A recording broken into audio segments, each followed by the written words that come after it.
Man čia surašė Rimas klausimus, kuriuos aš turėčiau atsakyti. Aš dabar esu Alpėse, esu Prancūzijos teritorijoje, čia matosi Mont Blancas, pro medžių šakas. Ir klausimas yra toksai,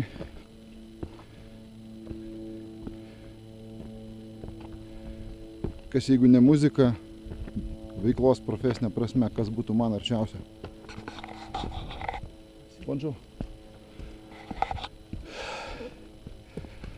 Ir šitas klausimas yra vis labai keistas, nes būtų keista kažką pasirinkti kitą, negu tai, kas tau labiausiai patinka. Dėl to, jeigu kažkaip gyvenime nebūtų taip atsitikę, kad aš galėčiau pragyventi iš muzikos, mano veikla vis tiek vienaip ar kitaip kažkokia būtų kūrybinė. O galbūt manęs ir iš vis nebūtų.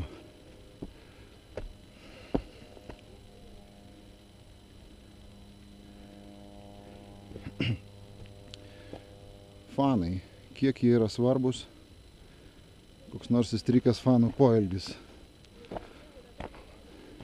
Aš kažkaip žmonių nelinkęs vadinti fanais, nes tas žodis kažkoks, jisai man atrodo šiek tiek svetimas, jis kažkaip tai tarytum pastato kitus žmonės į žemesnį laiptelę, taip neturėtų būti. Bandžiau? Jis neapibūdina, aišku, lietuviškas žodis gerbėjai, gal taiklesnis, bet man gal labiau patinka klausytojai, kažkaip tie, kurie atsiliepia į mano dainas, kuriems jos patinka, kuriems patinka mano ir grupės Foje buvusi kūryba. Tai yra žmonės, be kurių nebūtų mano veiklos kaip po tokios, jeigu niekas neklausytų. Aš net jeigu turėčiau kažkokį motyvą kurti, tai liktų tik tai mano asmeniniam naudojimui. Tai tie žmonės, kurie klauso, leidžia man gyventi iš muzikos. Tai jausmas tų žmonių atžvilgių visada yra šiltas ir draugiškas. Aš tuos žmonės laikau savo draugais. Koks įstrigęs poelgis, kažkokių, aišku, būdavo daugiau gal seniau fanai, aišku, mes patys buvom jaunesni ir fanai irgi buvo gerbėjai, klausytojai jaunesni, tai atsimenu, atvažiuodami į Klaipėdą, pavyzdžiui, ir prie Žvejų kultūros namų sėdėdavo būrelis jaunuolių, juodais drabužiais, tokiam šukuosenom. Ir mes lipdavom iš autobuso ir jie paduodavo mums atkimšto alaus butelį ir pridegtą cigaretę. Tai būdavo toks, gal šiek tiek būdavo keista, bet to pačiu ir kažkaip malonu. Ta prasme, tu suprasdavai, kad yra žmonės, kurie tavęs laukia, tavęs čia atvažiavusio.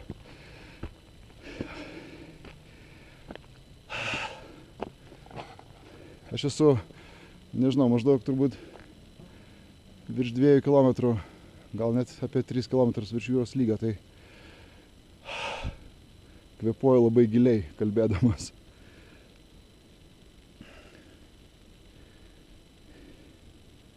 Energija iš publikos, ką jauti, ką gauni. Tai yra visas koncerto grožis dažniausiai, kai tu išeini į sceną ir žmonės laukia koncerto, jie reaguoja, jie siunčia tau savo energiją, tu iš karto juos gauni labai daug, tu ją siunti atgal per dainas, žmonės gauna energiją iš dainų, jie reaguoja jas ir vėl siunčia tą energiją atgal. Dėl to koncertas visada yra toks kažkoks tai didelis judesys vykstantis toje vietoje, toje koncerto ar arenoje, ar salėje, ar lauke, nesvarbu kur tai yra bendra kažkokia energija. Ir jeigu dėl to norisi visada, kad nuotaika būtų gera pas visus koncerte. Mano tikslas visada, kad iš koncerto žmogus išeitų laimingas. Tai yra pasimaudęs toje geroje energijoje, gerame bendrame nusiteikime. Tai koncertai iš principo yra didžiąja dalimi, tai yra viskas sukosi aplink aplink energetinius kažkokius tai srautus, kurie vyksta koncerto metu. Ar atpažįsti tą Andrių iš Foje Zenite? Gal galėtum kažką patart tam jaunuoliui? Kino filme kažkas atsitiko dainuojančiam laužo šviesą, apsaugoti nuo kažko, pabart, perspėti. Aišku, kartais galvoju, jeigu aš dabar vėl atsidurčiau toje aplinkoje, būčiau vėl to amžiaus, koks buvau ten tada, kažkada, bet turėčiau tą patirtį, kokią turiu dabar, greičiausiai pasirinkimai būtų kitokie. Bet aš nieko nenorėčiau patarti tam jaunuoliui, kuris buvau, nes iš principo aš esu iš tikrųjų tas pats žmogus. Ir mano ar kažkokie pasirinkimai, ar net ir klaidos kokios aš gyvenime esu padaręs, ar kažką neteisingai pasielgęs, jos mane atvedė ten, kur aš esu dabar. Ir ten, kur aš esu dabar, man labai patinka. Čia yra aukščiausia Europos viršukalnė. Aš kažkaip visą dieną šiandien einu palei kalno kraštą ir grožiuosi iš to nuostabių vaizdų. Jeigu aš būčiau viską daręs absoliučiai teisingai savo gyvenime, aš turbūt šiandien čia ir dabar neičiau šituo puikių kalnų takeliu.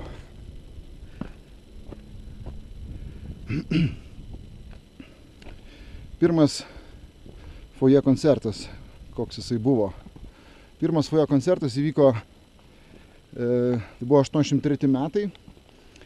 Tai buvo tais laikais, aišku, būdavo, mes grojom mokykloj, mes pradėjom repetuoti. Ir mūsų pirmas pasirodymas, kaip nebūtų juokinga, vyko po komjaunimo susirinkimo, nes tais laikais bet kokie renginiai būdavo susiję su valstybinėmis šventėmis. Tai spalio pabaigoje, tai buvo turbūt lapkričio pradžia, vyko didžiosios spalio revoliucijos metinių kažkurių tai minėjimas mokykloje ir paprastai būdavo susirinkimas, kažkokios kalbos, kažkas pagiriamas, kažkam įteikiamas koks nors ten diplomas ar kažkas. Ir tada būna moksleivių ten koks nors saviveiklos pasirodymas. Tai ten mes atlikome 2 dainas. Tai buvo, viena daina buvo poeto Algimanto Baltakio žodžiais, daina vadinasi Sunki muzika, tokia antikarinės tematikos daina. Kita daina buvo, man atrodo, Arnoldo Lukošiaus žodžiais. Jisai buvo parašęs dainą Švininiai sapnai vadinasi, tokia niūri daina. Ir kažkaip mes tiesąkant, paskui net ir kurį laiką vadinamės grupę Sunki muzika, nes ta pirma daina taip vadinasi, Sunki muzika. Bonjour. Ir tik tai 84 metų pavasarį mes sugalvojom, kad sunki muzika šiek tiek neapibūdina mūsų stiliaus muzikinio, todėl kad žmonės dažnai galvodavo, kad sunki muzika tai maždaug tai yra metalistų grupė, kad mes grojam labai sunkų roką. O mes kaip tik visada norėjom groti tą tokią naujosios bangos muziką, kuri tuo metu buvo labai populiari. Tai mūsų pirmas pasirodymas buvo 2 dainos, mus labai palaikė mūsų klasiokai. Ir jisai kažkaip, ten nebuvo kažkokio didelių klaidų ar nesklandumų, jisai pavyko sklandžiai, dėl to tai mus įkvėpė, kad mes galim tai daryti. Čia dėl to aš kartais žiūriu tos realybės šou, kur žmogus pirmą kartą išėjęs į sceną kažką padaro ir komisija jį visiškai sužlugdo ir jis dažniausiai nebeturi, jis jį išgąsdina bandyti toliau kažką daryti. O kaip tik jauną naują atlikėją geriausia būtų paskatinti, kad net jeigu jisai neteisingai ką nors daro, kad jisai pajustų tą skonį ir bandytų pats tobulintis, nes tu vėliau vis tiek, tu matai, ką tu darai neteisingai, tu pats paklausai savo įrašą, tu žinai, ką tu norėtum keisti, ką tu norėtum patobulinti. Populiarumo pradžia. Ar turėjai viziją, kuo taps Foje? Kuo ir koks norėjo būti, matė save Andrius Mamontovas po 15, 20, 30 metų? Aš iš tikrųjų, kaip nebūtų keista, bet aš kai galvoju, kokią aš save įsivaizdavau ateityje, aš man atrodo, aš toks dabar ir esu. Ir tas man kažkaip įkvėpė visada tokio pasitikėjimo, aš tada galvoju, kad aš teisingai turbūt einu savo keliu, nes aš taip save įsivaizdavau, taip įsivaizdavau savo gyvenimą, kai buvau jaunas. Man norėjosi grot grupiai, norėjosi daug keliauti ir aš taip ir gyvenu. Tai va, negaliu atsižiūrėti, šitas nuostabus yra, nuostabus vaizdas. Nežinau, ar čia šitą kamerą gali perteikti, bet aš pabandysiu jums parodyti.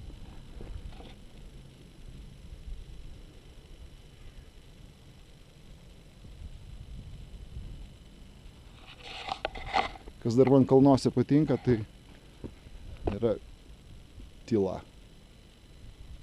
Tai šnekštimas toks lengvas ir paukščiai kartais sukarksi kokie nors. Kitas klausimas yra tavo santykis su svaigalais. Aš nevartoju jų 20 metų jau. Svaigalai man yra, principo tai yra kas? Tai yra dezinfekavimo priemonė. Tai yra alkoholis gydymo tikslais, gali būti puikus vaistas, tai aš jį pripažįstu tik tai gydymo tikslams alkoholį. Šiaip svaigintis nematau prasmės, nes žmogus, kada mato pasaulį per svaigalų prizmę, jisai nemato tikrojo vaizdo, o man norėtųsi matyti tikrąjį pasaulio vaizdą blaiviomis akimis. Nes kai matai tikrąjį vaizdą, tada iš tikrųjų reaguoji. Ir tada tavo pasirinkimai tikri yra. Nes kai tu, jeigu apsvaigęs pasirinkimą kokį nors darai gyvenime, jis netitinka tikrovės dažniausiai ir dėl to žmogus paskui kenčia. O gyvenimo prasmė yra būti laimingu. Niekas nenori kentėti. Tai svaigalų nevartojimas apsaugo labai nuo didelio kančių procentą mūsų gyvenime.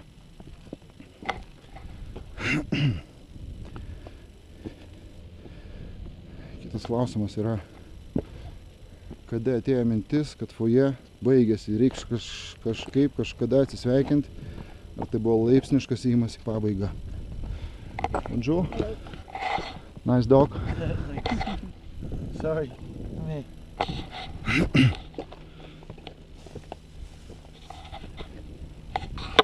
Manau, kad foje pabaigą aš pajutau. Tai buvo turbūt po to, kai mes išleidom albumą Kai perplauksi upę ir 95 metais mes apturėjom labai didžiulį koncertinį turą per Lietuvą. Turėjom gal 40 koncertų, kelis mėnesius iš eilės labai intensyviai. Ir po to 95 metų vasarą aš įrašiau savo solinį albumą pirmą, kuris vadinosi Pabėgimas. Visi žino dainą Saulės miestas iš to albumo. Ir aš kažkuria prasme, aišku, visada turėjau tokią mintį, kad aš norėčiau pabandyti vienas įrašinėti muziką. Man visada imponavo tokie atlikėjai kaip Jean-Michel Jarre, prancūzų elektroninės muzikos pradininkas, kaip žmogus orkestras, kuris pats įrašinėdavo savo albumus, grodavo ten visais instrumentais. Ir netgi foje laikais, kai mes įrašinėjom albumą, gali skambėti keistai, jis įrašytas Lenkijoje 91 metų pradžioje. Mes įrašinėjom su Darium Buroku, porą dainų ten groja Saulius Valikonis saksofonu ir Loreta Peteraitė dainuoja pritarimai vokalą, bet tame albume yra nemažai dainų, kur aš esu įrašęs vienas, visiškai pilnai visą. Tai netgi praktiškai foje gali skambėti keistai. Albumas kažkuria dalimi yra jau mano toks bandymas būti solo nepriklausomų atlikėjų. O 95 metais jau po to ir link rudens aš tokį dar padariau nedidelį savo solinį turą, akustinį. Ir pas mane pradėjo atsirasti, aš pajutau kitą tą skonį tokį, kažkokį tai, kai tu vienas tik atsakingas už savo sprendimus. Nes vis tiek grojimas grupiai tai yra bendri sprendimai, bendra atsakomybė už tai, ką mes darom. O man kažkaip, aš tiesiog jaučiau, kad mes kažkuria prasme buvom išnaudoję savo arsenalą kaip grupė. Kažkuria prasme mūsų santykiai buvo pašlyję. Aišku, prie to prisidėjo tai, kad mes visi vedėme ir kiekvienas sukūrė savo šeimą ir kiekviena mūsų gyvenime atsirado naujas žmogus, nauji draugai. Pradėjo skirtis mūsų kažkuria prasme ten veikla, profesinė. Kiekvienas turėjom savo darbą ar kažkokią tai veiklą. Pradėjo skirtis interesai, prasidėjo tokie nesutarimai ir jeigu mes, tarkim, labai daug ginčiamės albumo, kaip perplauksi upė įrašinėjimo metu, tai tie ginčiai dar buvo jie kažkiek konstruktyvūs. O vėliau prasidėjo ginčiai, kurie tapo destruktyvūs. Ypatingai, kai aš pradėjau nebegerti, mes kažkaip su Arnoldu mes apie tai labai daug ginčydavomės ir netgi pykdavomės kartais. Mūsų išsiskyrė bendri draugai, pasidarė kiti. Ir mes natūraliai praradom kažkokį tai ne tik tai kūrybinį, bet ir tokį žmogišką kontaktą. Tai nesinorėjo, kad tai pradėtų matytis žiūrovams. Norėsiu tai, kad tai liktų tik tarp mūsų. Norėsiu pabaigti aukšta gaida, dėl to paskutinis koncertas 96 metais jisai daugeliu įstrigo atminty ir tai, ko gero, nežinau, tai, kad ten atėjo tiek žmonių. Po šiai dienai tai yra rekordinis lietuviškos grupės koncertas, ten buvo 60 000 žmonių. Ir geriau buvo pabaigti tokia aukšta nata, negu kad kažkaip po truputį grot ir kad kažkaip žmonės nustotų klausyti. Tai būtų buvo daug blogiau. Aš labai daug pasakoju, bet iš tikrųjų visko papasakoti nelabai įmanoma. Į kokius klausimus norėtum gauti atsakymus? Aš norėčiau vis tik tai, būtų įdomu. Man būtų įdomu sužinoti, ar tai, ką mes vadiname Dievu, kas tai yra. Ta prasme, žmonės yra susigalvoję daug Dievo pavydalų. Jie įsivaizduoja, daugelis įsivaizduoja, kad Dievas tai kažkoks asmuo, kažkoks, nežinau, gal vos ne kaip žmogus, kuris gyvena, iš kažkur stebi mus, čia kažkaip mato. Aš šituo netikiu. Bet kas yra ta... Man būtų įdomu sužinoti, iš kur atsirado visatos dėsniai tokie, kokie jie yra dabar. Dėsniai, kurie nulėmė tai, kad planetos yra apvalios, kad jos sukosi aplink žvaigždes, kad yra gravitacijos dėsnis, kad yra priežasčių pasekmių dėsnis. Iš kur atsirado šitie dėsniai? Todėl, kad dėsniai nulėmė, kaip ten, vystosi gyvybė, kaip vyksta evoliucija. Yra tam tikri dėsniai, kurių pagalba tai vyksta. Tai iš kur atsirado tie dėsniai, yra beprotiškai įdomu. Kol kas manau, kad atsakymo žmonija neturi, bet tas klausimas labai intriguojantis. Ir kas yra ta kuriančioji jėga? Ar tai yra atskirai kažkaip jinai nuo mūsų? Ar mes visi kartu ir esame ta kuriančioji jėga, kuri kūrė ir mūsų pasaulį, ir visatą, ir viską? Tai iš tos klausimus atsakymus aš gauti labai norėčiau. Būtų beprotiškai įdomu. Vandžiau.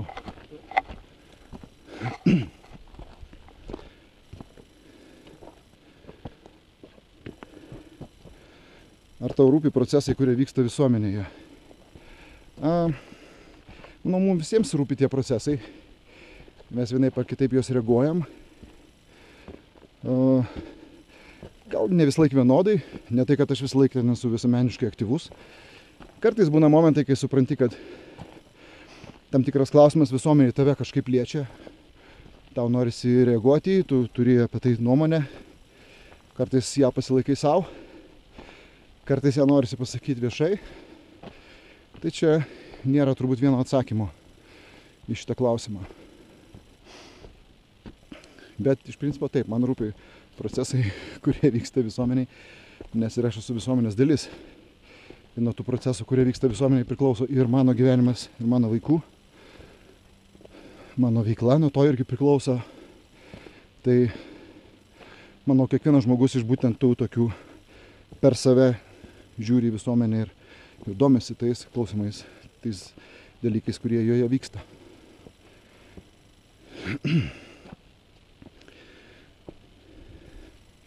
Yra toks posakis, nereikia norėti pakeisti pasaulio, svarbiau pasirinkti pusę, kurioje nori būti. Užtenka pasyvios pozicijos, ar svarbiau transparantai. Tai vėlgi, tai yra turbūt priklauso nuo situacijos. Kartais reikia palaukti, kol praeis audra.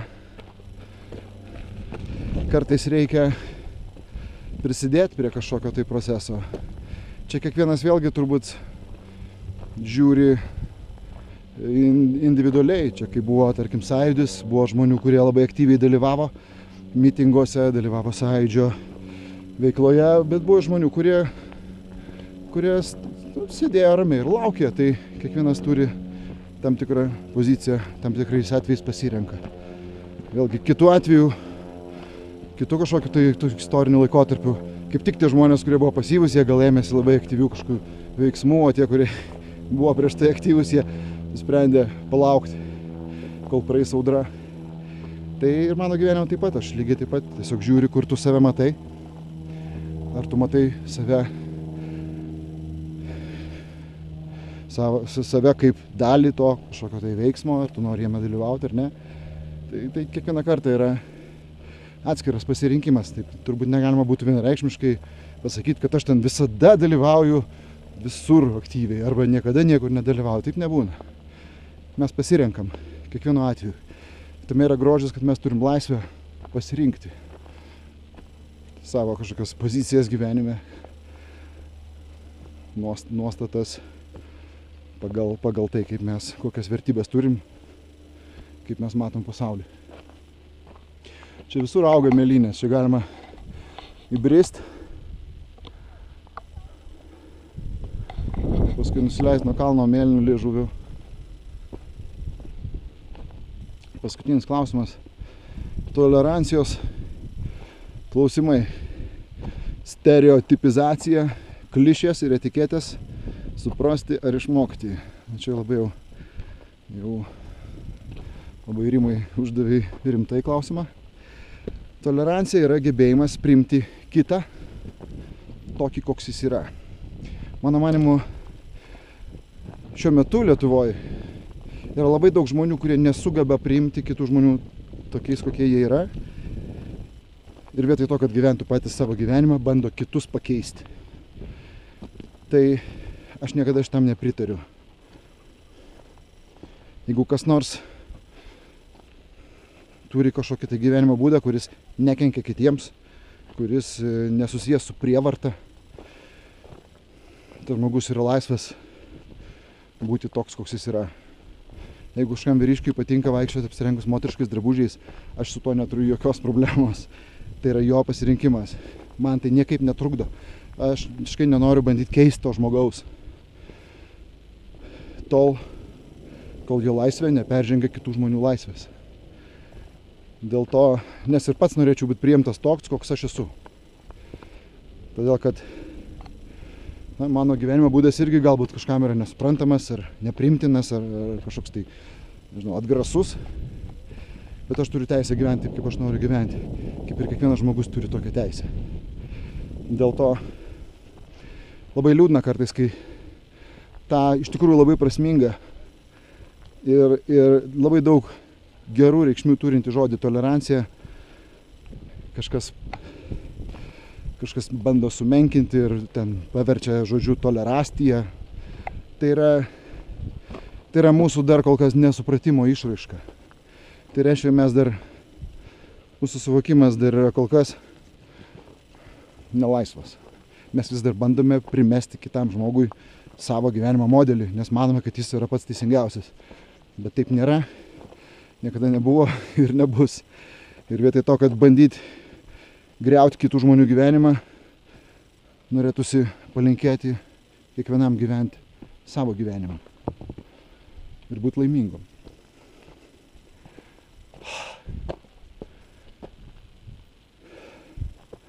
Savo reportažą iš Prancūzijos Alpių baigiu, nes dabar nusileisiu nuo kalno ir važiuosiu į Šveicariją.